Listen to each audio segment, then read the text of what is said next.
Efésios capítulo 1. Saudações de Paulo. Eu, Paulo, apóstolo de Cristo Jesus pela vontade de Deus, escrevo esta carta ao povo santo em Éfeso, seguidores fiéis de Cristo Jesus. Que Deus, nosso Pai, e o Senhor Jesus Cristo lhes deem graça e paz. Bênçãos espirituais. Todo louvor seja a Deus, o Pai de nosso Senhor Jesus Cristo, que nos abençoou em Cristo com todas as bênçãos espirituais nos domínios celestiais.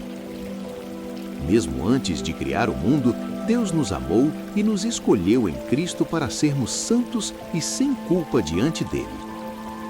Ele nos predestinou para si, para nos adotar como filhos por meio de Jesus Cristo, conforme o bom propósito de sua vontade. Deus assim o fez para o louvor de sua graça gloriosa que ele derramou sobre nós em seu Filho amado. Ele é tão rico em graça que comprou nossa liberdade com o sangue de seu Filho e perdoou nossos pecados. Generosamente derramou sua graça sobre nós e com ela toda a sabedoria e todo o entendimento. Agora Deus nos revelou sua vontade secreta a respeito de Cristo, isto é, o cumprimento de seu bom propósito. E o plano é este: no devido tempo, ele reunirá sob a autoridade de Cristo tudo o que existe nos céus e na terra. Além disso, em Cristo nós nos tornamos herdeiros de Deus, pois ele nos predestinou conforme seu plano e faz que tudo ocorra de acordo com sua vontade. O propósito de Deus era que nós, os primeiros a confiar em Cristo, louvássemos a Deus e lhe dessemos glória. Agora vocês também ouviram a verdade, as boas novas da salvação. E quando creram em Cristo, ele colocou sobre vocês o selo do Espírito Santo que havia prometido. O Espírito é a garantia de nossa herança até o dia em que Deus nos resgatará como sua propriedade para o louvor de sua glória. Paulo pede sabedoria espiritual. Desde que eu soube de sua fé no Senhor Jesus e de seu amor pelo povo santo em toda parte, não deixo de agradecer a Deus por vocês. Em minhas orações, peço que Deus, o Pai glorioso de nosso Senhor Jesus Cristo, lhes dê sabedoria espiritual e entendimento para que cresçam no conhecimento dele.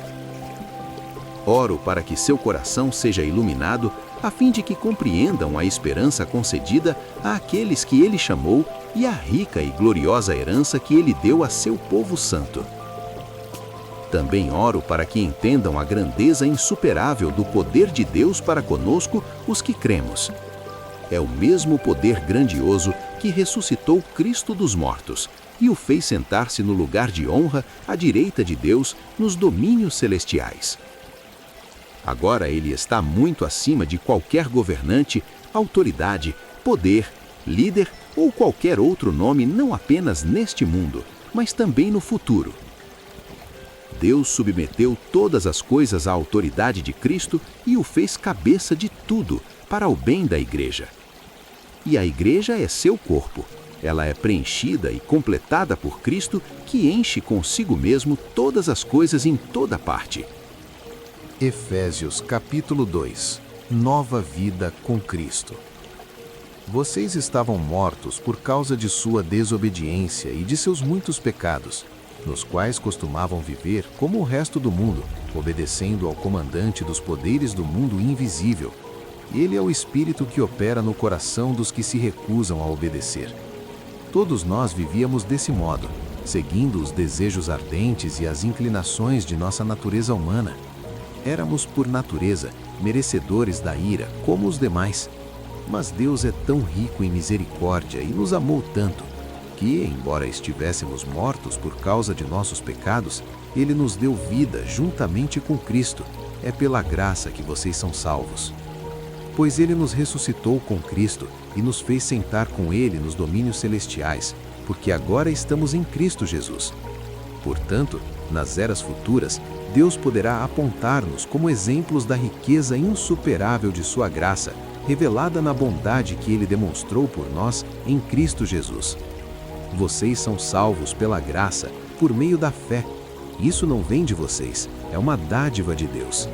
Não é uma recompensa pela prática de boas obras para que ninguém venha a se orgulhar, pois somos obra-prima de Deus, criados em Cristo Jesus, a fim de realizar as boas obras que Ele de antemão planejou para nós. Efésios capítulo 3. O plano de Deus é revelado. Quando penso em tudo isso, eu, Paulo, prisioneiro de Cristo Jesus para o bem de vocês, gentios, tomando por certo a propósito que vocês sabem que Deus me deu essa responsabilidade especial de estender sua graça a vocês. Como lhes escrevi anteriormente em poucas palavras, o próprio Deus revelou esse segredo a mim. Ao lerem o que escrevi, entenderão minha compreensão desse segredo a respeito de Cristo, que não foi revelado às gerações anteriores, mas agora foi revelado pelo Espírito aos santos apóstolos e profetas. E este é o segredo revelado. Tanto os gentios como os judeus que creem nas boas novas participam igualmente das riquezas herdadas pelos filhos de Deus. Ambos são membros do mesmo corpo e desfrutam a promessa em Cristo Jesus. Pela graça e pelo grande poder de Deus, recebi o privilégio de servir anunciando essas boas novas. Ainda que eu seja o menos digno de todo o povo santo, recebi pela graça o privilégio de falar aos gentios sobre os tesouros infindáveis que estão disponíveis a eles em Cristo, e de explicar a todos esse segredo que Deus, o Criador de todas as coisas, manteve oculto desde o princípio. O plano de Deus era mostrar a todos os governantes e autoridades nos domínios celestiais, por meio da Igreja, as muitas formas da sabedoria divina. Esse era seu propósito eterno, que Ele realizou por meio de Cristo Jesus, nosso Senhor. Por meio da fé em Cristo, agora nós, com ousadia e confiança, temos acesso à presença de Deus. Portanto, peço-lhes que não desanimem por causa de minhas provações. É por vocês que sofro. A honra é de vocês. Paulo pede crescimento espiritual. Quando penso em tudo isso, caio de joelhos e oro ao Pai, o Criador de todas as coisas nos céus e na terra. Peço que da riqueza de sua glória Ele os fortaleça com poder interior por meio de seu Espírito. Então Cristo habitará em seu coração à medida que vocês confiarem nele. Suas raízes se aprofundarão em amor e os manterão fortes. Também peço que, como convém a todo o povo santo, vocês possam compreender a largura, o comprimento, a altura e a profundidade do amor de Cristo. Que vocês experimentem esse amor, ainda que seja grande demais para ser inteiramente compreendido. Então vocês serão preenchidos com toda a plenitude de vida e poder que vem de Deus. Toda a glória seja a Deus, que por seu grande poder que atua em nós, é capaz de realizar infinitamente mais do que poderíamos pedir ou imaginar. A Ele seja a glória na Igreja e em Cristo Jesus por todas as gerações, para todo sempre. Amém. Efésios capítulo 4. Unidade no corpo. Portanto, como prisioneiro no Senhor, suplico-lhes que vivam de modo digno do chamado que receberam. Sejam sempre humildes e amáveis, tolerando pacientemente uns aos outros em amor. Façam todo o possível para se manterem unidos no Espírito, ligados pelo vínculo da paz. Pois há um só corpo e um só Espírito, assim como vocês foram chamados para uma só esperança. Há um só Senhor, uma só fé, um só batismo. Um só Deus e Pai de tudo, o qual está sobre todos, em todos e vive por meio de todos. A cada um de nós, porém, Ele concedeu uma dádiva por meio da generosidade de Cristo. Por isso as Escrituras dizem: quando Ele subiu às alturas, levou muitos prisioneiros e concedeu dádivas ao povo. Notem que diz que Ele subiu.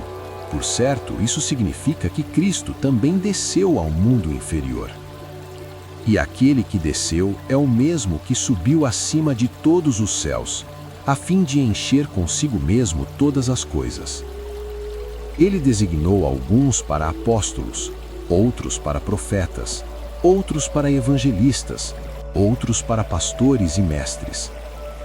Eles são responsáveis por preparar o povo santo para realizar sua obra e edificar o corpo de Cristo, até que todos alcancemos a unidade que a fé e o conhecimento do Filho de Deus produzem e amadureçamos, chegando à completa medida da estatura de Cristo. Então não seremos mais imaturos como crianças, nem levados de um lado para outro, empurrados por qualquer vento de novos ensinamentos, e também não seremos influenciados quando nos tentarem enganar com mentiras astutas. Em vez disso, falaremos a verdade em amor, tornando-nos em todos os aspectos cada vez mais parecidos com Cristo, que é a cabeça. Ele faz que todo o corpo se encaixe perfeitamente, e cada parte, ao cumprir sua função específica, ajuda as demais a crescer para que todo o corpo se desenvolva e seja saudável em amor. Viver como filhos da luz. Assim, eu lhes digo com a autoridade do Senhor, não vivam mais como os gentios, levados por pensamentos vazios e inúteis. A mente deles está mergulhada na escuridão. Andam sem rumo, alienados da vida que Deus dá, pois são ignorantes e endureceram o coração para Ele. Tornaram-se insensíveis, vivem em função dos prazeres sensuais e praticam avidamente toda espécie de impureza. Mas não foi isso que vocês aprenderam de Cristo. Uma vez que ouviram falar de Jesus e foram ensinados sobre a verdade que vem dele, livrem-se de sua antiga natureza e de seu velho modo de viver, corrompido pelos desejos impuros e pelo engano. Deixem que o Espírito renove seus pensamentos e atitudes e revistam-se de sua nova natureza, criada para ser verdadeiramente justa e santa como Deus. Portanto, abandonem a mentira e digam a verdade a seu próximo, pois somos todos parte do mesmo corpo.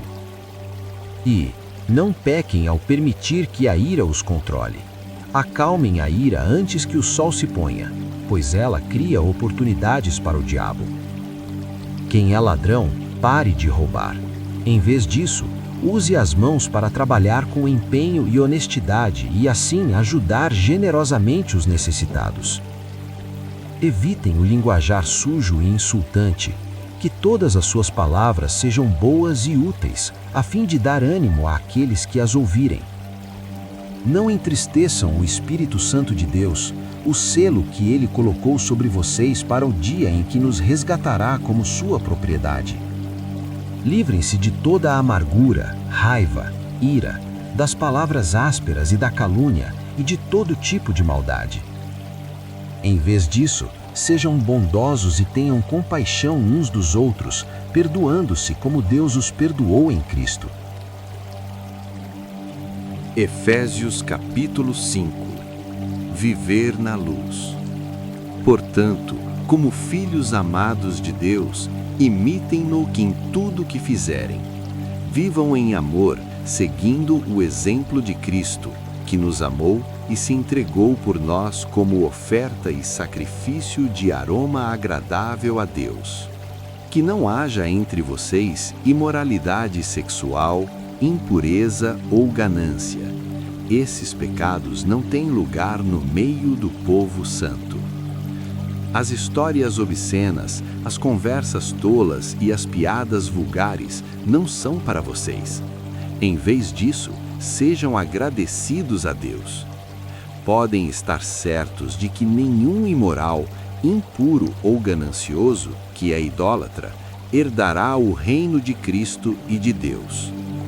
Não se deixem enganar por palavras vazias, pois a ira de Deus virá sobre os que lhe desobedecerem. Não participem do que essas pessoas fazem, pois antigamente vocês estavam mergulhados na escuridão, mas agora têm a luz no Senhor. Vivam, portanto, como filhos da luz. Pois o fruto da luz produz apenas o que é bom, justo e verdadeiro. Procurem descobrir o que agrada ao Senhor. Não participem dos feitos inúteis, do mal e da escuridão. Antes, mostrem sua reprovação expondo-os à luz. É vergonhoso até mesmo falar daquilo que os maus fazem em segredo. Suas más intenções, porém, ficarão evidentes quando a luz brilhar sobre elas, pois a luz torna visíveis todas as coisas. Por isso se diz: desperte você que dorme, levante-se dentre os mortos, e Cristo o iluminará. Viver pelo poder do Espírito. Portanto, sejam cuidadosos em seu modo de vida. Não vivam como insensatos, mas como sábios. Aproveitem ao máximo todas as oportunidades nestes dias maus. Não ajam de forma impensada, mas procurem entender a vontade do Senhor. Não se embriaguem com vinho, pois ele os levará ao descontrole. Em vez disso, sejam cheios do Espírito, cantando salmos, hinos e cânticos espirituais entre si e louvando o Senhor de coração com música. Por tudo deem graças a Deus, o Pai, em nome de nosso Senhor Jesus Cristo. Efésios capítulo 6. Filhos e pais. Filhos, obedeçam a seus pais no Senhor, porque isso é o certo a fazer. Honre seu pai e sua mãe. Esse é o primeiro mandamento com promessa. Se honrar pai e mãe, tudo lhe irá bem e terá vida longa na terra. Pais, não tratem seus filhos de modo a irritá-los. Antes, eduquem-nos com a disciplina e a instrução que vem do Senhor. Escravos e senhores. Escravos, obedeçam a seus senhores terrenos, com respeito e temor. Sirvam com sinceridade, como serviriam a Cristo. Procurem agradá-lo sempre, e não apenas quando eles estiverem observando. Como escravos de Cristo, façam a vontade de Deus de todo o coração. Trabalhem com entusiasmo, como se servissem ao Senhor e não a homens. Lembrem-se de que o Senhor recompensará cada um de nós pelo bem que fizermos, quer sejamos escravos, quer livres. Senhores, assim também tratem seus escravos. Não os ameacem. Lembrem-se de que vocês e eles têm o mesmo Senhor no céu, e ele não age com favoritismo. A armadura completa de Deus. Uma palavra final. Sejam fortes no Senhor e em seu grande poder. Vistam toda a armadura de Deus, para que possam permanecer firmes contra as estratégias do diabo. Pois nós não lutamos contra inimigos de carne e sangue, mas contra governantes e autoridades do mundo invisível, contra grandes poderes neste mundo de trevas e contra espíritos malignos nas esferas celestiais. Portanto, vistam toda a armadura de Deus, para que possam resistir ao inimigo no tempo do mal. Então, depois da batalha, vocês continuarão de pé e firmes. Assim, mantenham sua posição, colocando o cinto da verdade e a couraça da justiça. Como calçados, usem a paz das boas novas, para que estejam inteiramente preparados. Em todas as situações, levantem o escudo da fé para deter as flechas de fogo do maligno. Usem a salvação como capacete e empunhem a espada do Espírito, que é a palavra de Deus. Orem no Espírito em todos os momentos e ocasiões. Permaneçam atentos e sejam persistentes em suas orações por todo o povo santo. E orem também por mim. Peçam que Deus me conceda as palavras certas, para que eu possa explicar corajosamente o segredo revelado pelas boas novas. Agora estou preso em correntes, mas continuo a anunciar essa mensagem como embaixador de Deus. Portanto, orem para que eu siga falando corajosamente em nome dele, como é meu dever. Saudações finais. Tíquico lhes dará um relatório completo do que tenho feito e de como tenho passado. Ele é um irmão amado e um colaborador fiel na obra do Senhor. Eu o enviei a vocês com esse propósito, para que saibam como estamos e para animá-los. A paz seja com vocês, irmãos, e que Deus, o Pai, e o Senhor Jesus Cristo lhes deem amor e fidelidade. Que a graça de Deus esteja eternamente sobre todos que amam nosso Senhor Jesus Cristo.